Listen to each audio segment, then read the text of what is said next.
Video शुरू करने से पहले एक गुड न्यूज है। आप लोग मेरे से ऑफलाइन कोचिंग ज्वाइन कर सकते हैं। मेरे कोचिंग का एड्रेस स्क्रीन में दिया हुआ है। अगर कांटेक्ट करना चाहते हैं तो कांटेक्ट नंबर पे आप कांटेक्ट भी कर सकते हैं, जहां पे फिजिक्स को रटाया नहीं, जस्ट फील किया जाता है।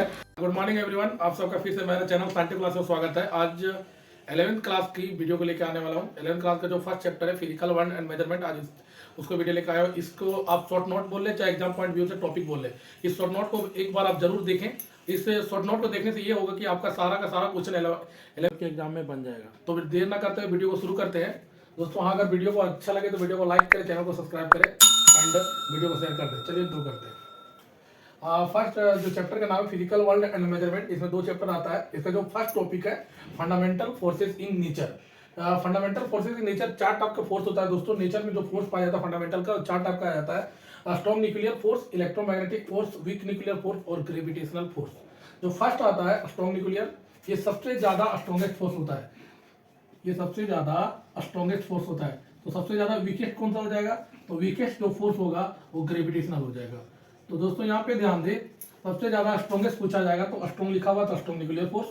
अगर सबसे ज्यादा वीकेस्ट पूछा जाएगा फोर्स इन नेचर तो कौन सा हो जाएगा? Gravitational force.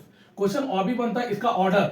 अगर ऑर्डर पूछा जाए कि कौन सा सबसे ज्यादा बड़ा है, कौन सा सबसे ज्यादा छोटा है, तो स्ट्रॉन्ग न्यूक्लियर फोर्स सबसे बड़ा, उसके बाद इलेक्ट्रोमैग्नेटिक फोर्स, उसके बाद वीक न्यूक्लियर फोर्स, उसके बाद ग्रेविटेशनल फोर्स। इसका ऑर्डर इस प्रकार से है, top to bottom, strong, electromagnetic, weak और ग्रेविटेशनल फोर्स। दूसरा क्वेश्चन यहाँ से बनता है कि इलेक्ट्रोमैग्नेटिक फोर्स कैसा नेचर का होता है। तो इलेक्ट्रोमैग्नेटिक फोर्स का जो नेचर आएगा दोस्तों, ध्यान रखें, अट्रैक्टिव, साथ ही साथ रिपल्सिव नेचर होता है। अट्रैक्टिव नेचर, साथ ही साथ कौन सा? रिपल्सिव नेचर, दोनों नेचर का।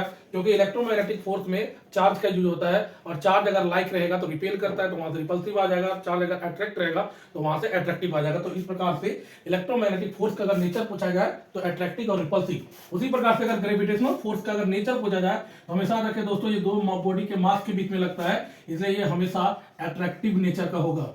ठीक है ना दोस्तों? तो यहाँ फंडामेंटल फोर्स का अगर ऑर्डर पूछा जाएगा तो strong nuclear force, electromagnetic force, weak nuclear force और ग्रेविटेशनल फोर्स। और यहाँ पे इलेक्ट्रोमैग्नेटिक फोर्स का नेचर पूछा जाएगा तो अट्रैक्टिव और रिपल्सिव। सबसे ज्यादा स्ट्रॉन्गेस्ट पूछा जाएगा तो स्ट्रॉन्ग न्यूक्लियर फोर्स, सबसे ज्यादा वीकेस्ट पूछा जाएगा तो क्या हो जाएगा? Gravitational force. और ग्रेविटेशनल फोर्स का नेचर कौन सा हो जाएगा? Attractive nature. इस टॉपिक से यहीं से क्वेश्चन पूछा जाता है, हर बार पूछा जाता है, इस बार भी पूछा जाएगा। इस चैप्टर से एक टॉपिक और पूछा जाता है, एनर्जी मास रिलेशन। तो एनर्जी मास रिलेशन आप रखें दोस्तों, E बराबर mc स्क्वायर। E बराबर क्या हो जाएगा दोस्तों? mc square. यहीं से क्वेश्चन घुमा फिरा के पूछा जाता है बार बार। अभी मैंने जो टॉपिक को एक्सप्लेन किया, टॉपिक को जो बताया, उस टॉपिक से जो भी क्वेश्चन एग्जाम में बन सकता है उसको बनाने का प्रयास किया है, और यहीं से क्वेश्चन पूछा जाएगा। फर्स्ट क्वेश्चन है electromagnetic force is. Electromagnetic force का नेचर पूछ रहा है दोस्तों। तो इलेक्ट्रोमैग्नेटिक फोर्स बनता है चार्ज के द्वारा, और चार्ज अगर 2 रहता है, लाइक चार्ज रहता है रिपेल करते हैं, अनलाइक चार्ज रहता है अट्रैक्ट रहता है। तो यहाँ लाइक चार्ज दोनों नेचर टाइप का हो जाएगा। तो इलेक्ट्रोमैग्नेटिक फोर्स हो जाएगा अट्रैक्टिव और रिपल्सिव दोनों। इसलिए पहला क्वेश्चन का जो ऑप्शन हो जाएगा सी हो जाएगा। अब आते हैं क्वेश्चन नंबर 2 पे। Not fundamental force in nature. कौन सा फोर्स फंडामेंटल फोर्स का नेचर में नहीं आता है? तो gravitational force fundamental force, electromagnetic force fundamental force, strong nuclear force fundamental force. तो कौन सा हो जाएगा दोस्तों? क्वेश्चन नंबर 2 का जो ऑप्शन होगा डी, टेंशन फंडामेंटल फोर्स में नहीं आता है।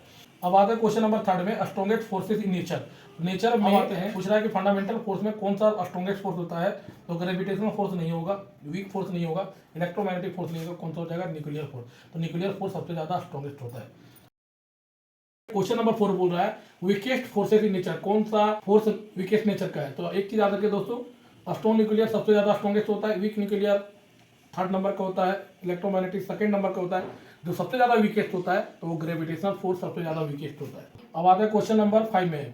क्वेश्चन नंबर 5 बोल रहा है gravitational force is attractive in nature, repulsive in nature, both attractive and repulsive nature, none of these. मतलब पूछ रहा है कि ग्रेविटेशनल फोर्स का नेचर क्या होता है? ग्रेविटेशनल फोर्स होता है 2 मास के बीच में जो फोर्स लगता है उसको बोलते हैं ग्रेविटेशनल फोर्स। और ग्रेविटेशनल फोर्स हमेशा हमेशा हमेशा अट्रैक्टिव नेचर का होगा।